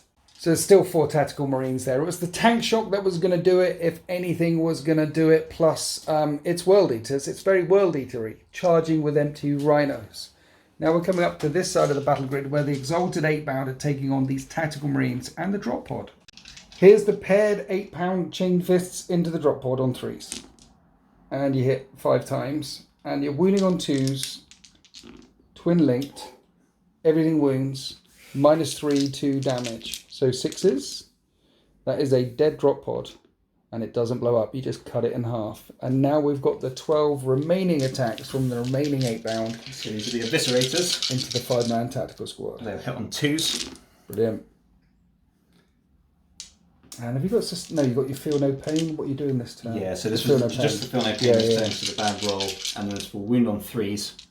Okay. Only 4 came through. At -2. Oh, well, you kill 4 of them anyway. There's 1 left. The end of all that last remaining tactical marine needs to take a battle shock test, which he passes. I'll do his fight back now. A hit. I don't wound. Okay. And now we're on to Khan and the World Eaters versus Centurions. We're starting with Khan. We did do his leadership last turn to see if he murdered one of his own guys. He didn't. He's cool. He's happy to murder some of these Centurions, though, on 2s. And he rerolls the 1. Somehow. And his strength 6 goes up to strength 7, which is good, because Centurions are toughness 7. So he needs 4s to wound, and he rerolls the 1s. And that's a lot of wounds, Khan. 6 come through at -2. So 6 4-up saves. 2 damage a pop. 1 was injured, so he's dead. And another one is dead. They have 4 wounds each. So 1's left, the champion with the eviscerator. On 3s. Okay, that is 3 hits. And at strength 8, he'll wound on 3s. That is 2 wounds. AP. -2. I fail them both. 2 damage you go. That's the squad. And that's before That's all before the other. They are angry boys. But the fight phase isn't over. Defenders get to fight first down here. So we shall do some piling in. And then Sagamir raises his force axe 1 more time. And he hits on 3s, but those are sustained. And he wounds on 3s and wounds twice into the last 8-pound in this corner of the battle grid. -1. -1. And you make the saves. Fine, I'll do it with power fists. See, I really wanted. I wanted my librarian to do the thing. Banish the demon. Yeah, never mind. Just punch you in the head instead. Then I was really cocked. 3s to hit. That's 6 is sustained. 3s to wound. Rip him limb from limb instead. 5 invulnerable saves. What could go wrong?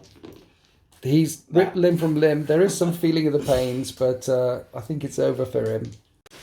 That is the end of the World Eaters turn 4. So before we go on to turn 5, the World Eaters are 5 points in the lead. And I'm going to get 5 points for this objective here. And 5 points if I pass a battle shock on this one here. Which I do. So that puts me 5 points in the lead at the start of turn 5. I've got a tactical squad locked up with a Rhino and some Terminators out of position with a Whirlwind. I've got 1 tactical marine over there and a Land Raider. I kept bring it down. Kill the Rhino. Kill that Predator. And I need to defend my stronghold until the very end of the game, and I love it. That one came up at the very end. You've got 6 up, feel no pains, and sustained hits. Yep. And over here, I need to do a battle shock test for that lone marine. And he passes. Because what I want to do is, he's got an OC of 2, and your Juggerlord's got an OC of 2. Yep. So if he falls back out of close combat and gets there, you don't score 5 points. But Exalted 8-bound have a thing to stop people falling back, right? They do. Is it a leadership test? It's a leadership test. So I've got to pass a leadership test. Otherwise you catch me. And he passes the leadership test. And I'm using the tactical doctrine to fall back, shoot and charge. This guy is going to be a hero before he dies. And Oath of Moment. Is that damn Predator one more time. Absolutely kill the Predator. This squad of tactical marines are going to stay there locked with the Rhino. My Terminators are going to move around. Kill the Rhino. Bring it down. Defend stronghold. Tea and biscuits. Meet in the canteen afterwards and everyone have a chat. And let's bring this round here a bit. So I've got a little bit of cover. And let's start the shooting phase.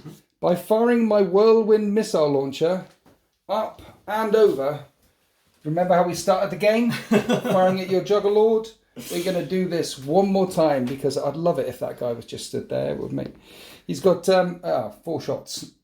4s because it's indirect, and 3s, and those are 2 at -1. Not -2, -1. So this would be 3s.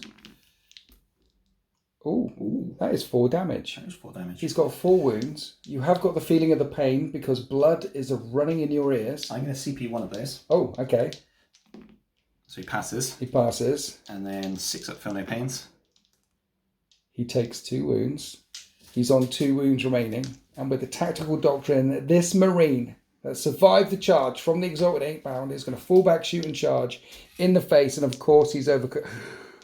I can't overcook. Because if I roll a 1 on a hazardous check, I give you 5 points. If you overcook and he lives, I'll overcook back. He's going to overcook. It's for glory moments. Keeps his finger on the trigger. Hits once. Doesn't wound. And then on a 1, he kills himself. No! A hero was not born this day. 1 minute. There's another way I can avenge his death and bring it down, and that's called split fire. Always works. So the bolter and the las cannon on the left from the Land Raider going into Predator, and the other Godhammer pattern bolter into your Lord Invocatus. Are you popping smoke again or anything? I've used the CP. You've used the CP. Okay, so here's the twin las cannon into Predator, which is the Oath of Moment target, and I hit both of the times. Can I wound on 3s? I wound both of the times. This is a straight shot. He needs 6s to stay alive. Negative. And that is, in total, 9 damage. Too many feel no pains to make. No explosions. Just cut straight through. And now we have the 2 shots with the las cannons coming into him. I want to stop you scoring that objective. I may have mentioned this before. And one of them hits. And I've got a CP. Let's spend it. Only one of them hits. 2's to wound him. He lives. He is blessed by corn, that Juggerlord. If you win the game by 5 points, I'll be really sad. That is the end of my shooting phase. I know I've got the work. Yeah, that is the end of my shooting phase because the Terminators can't fire in at the vehicle. I can't fire in at a vehicle. Yeah. I can fire in. It will be -1 to hit. Let's just do missile launches into him. I hit him both of the times. And I wound it once. Do I wound it once? I think it's strength 9 these days. I think you might be okay. No, the Cyclone Missile Launcher didn't wound the Rhino. So I fired everything in. Bit the Storm Bolters, Psychic Tests, Smiting. It's down to 4 wounds remaining. Perfectly softened up for the charge. Then Sagamir and the Terminators go charging in. Crump, let's punch it with some Power Fists. On 3s, drop dice don't count, so I'll re-roll that one. 5s to wound it. Only 1 wound. -2, 2 damage. And that's 2 damage, so 2 feel no pains. Okay, it's got 2 wounds remaining, and Sagamir is going to have to do it with his axe. Now, 4 attacks, but because the tactical doctrine is in effect, he gets 2 extra. And he hits on 3s.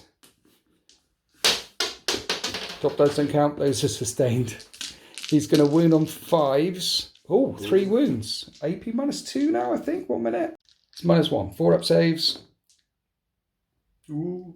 And you fail 1. It's got 2 wounds left, and this does D3 damage. This is for a lot of points. It does 1 damage. Brilliant. And you don't feel the pain. Then we did the Rhino, run over one of my tactical squads.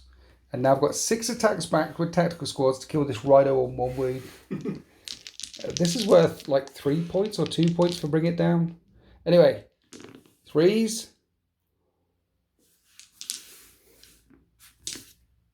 6s. There's 1 wound. 1 trip to save on the Rhino. And the Rhino's alive. At the very end of my turn, I'm on 63 points to the World Eater's 54 points. But I could get another 3 points for defending this stronghold here, which would be on 66 to 54. And then you're going to get 5 points for that objective. 5 points for this objective, and another 5 points for this sticky objective in the backfield. However, you add up primaries at the very end of the game, Yes. So if you don't do anything right now, 69 points to 63. I defend the stronghold 69-66. And it is a victory. However. But skulls for the Skull Throne, blood for the Blood God. You've got storm hostile objective and secure no man's land. And Khan wants to come running off objectives. And then we did lots of moving and measuring. I mean, lots of moving and measuring. Like dice roll, thinking, moving. You wanted to charge Khan around this way to storm a hostile objective and stop me defending this. But it turns out they can't make it there. And they can't make it there. So instead, you're calling orders across the line. Hold, hold. And the Lord Invocatus will stay there, and these guys will go back and chill on that objective. Khan, look, he's king of the castle. He's taken the centre of the battle grid. So with these two units, either side of the Eldar statue, you have secured no man's land to get an extra 5 points. And this is the way the world ends. We did a bit of dice rolling as well, because if Khan isn't in combat at the end of the charge phase, you've got to roll a leadership test, and if he fails it, he kills one. He passed it. He didn't kill one. He's done well here. He knows he's won this day. He's been fighting the long war for 10,000 years. And at the end of that epic confrontation, with me defending my stronghold down here, it'll be 74 points to the World Eaters and 66 points to the Space Marines of the 13th. And that was glorious. That was wonderful. I'm so pleased it was so close, because, you know, with the big stompy robots of doom that you brought, it could swing. It could swing quite quickly. Yeah. If you have like a Brass Scorpion or a Lord of Skulls rampaging across the battle grid, or an Imperial Knight rampaging, it can go very swing. It can go badly for one person. But in the end, that was really close all the way through. And I tried to split up all over the place and score as much as I could. But the thing about World Eaters is everything is killy. Yeah. Like the little spawn down here, they're killy. World Eaters, killy. Outbound, killy. Maulothenes, killy. Everything's killy. Rhino's not so killy. Rhino's not so... It tried, though. Give it a go. It's got these dozer blades on the front and definitely tried to skewer one. Have you read any of the Horus Heresy? No. In Betrayer, so Isfahan 3, Khan basically goes nuts and nearly kills some of the hero characters and gets skewered by this Spartan, and it saves the good guy. And then they find him like a couple of days later, just still skewered on the front right. Every time I see that now, I'm like, that was Khan. And it's the opening lines of Betrayer. It's like, oh, it's just Khan. Because what it is the World Eaters, they're all like this punch drunk. You know, like when you're hungover after the butcher's nails have been screaming. They're just going through the battle grid, trying to find the leftover, the survivors. Just that last more little bit of blood, that last more little bit of blood. And then they hear the twitching from the front of the spine. Ah, it's something over to kill, and go around. Oh, it's just calm. I'm just pleased he was able to up his kill count today. He did. He got a couple more kills in. He wiped out that tactical squad and the pod. Men of the match for you? Space Marines of the match for you? Exalted 8-bound did what Exalted 8-bound do. They took down the Knight when the Lord of Skulls couldn't quite do it. Yeah. So that was pretty epic, but it's got to be Khan, hasn't it? Khan doing Khan things. It's always Khan, no matter what. For me, my man of the match was this guy over here that blew up a plasma gun in his hand, failing to kill your Lord on the Juggernaut, because I didn't lose by 5 points, so that didn't cost me the head game. So he's the man of the match. If I lost by 5 points, he would be in the crusher right now. Your army is gorgeous, by the way. Check out Plan if you're in the Discord, if you're a member, or Plan_minis on the Instagram for loads of more cool pictures of Khan and the boys. I like the fact that you've kept some of the OG World Eaters blue, because it was blue back in the day. Such clean lines. Let's not forget that many Eldar died before the 13th and the World Eaters turned up, so I don't think I lost that game. I feel like I came second, and the Eldar lost. The World Eaters won. Battle map from urbanmats.com. If you'd like to become a channel member and support me, that would be awesome. I very much appreciate it. And thank you. Shout outs, major shout outs to all the channel members, subscribers, things like that. Do hope you enjoyed that battle report. Happy wargaming.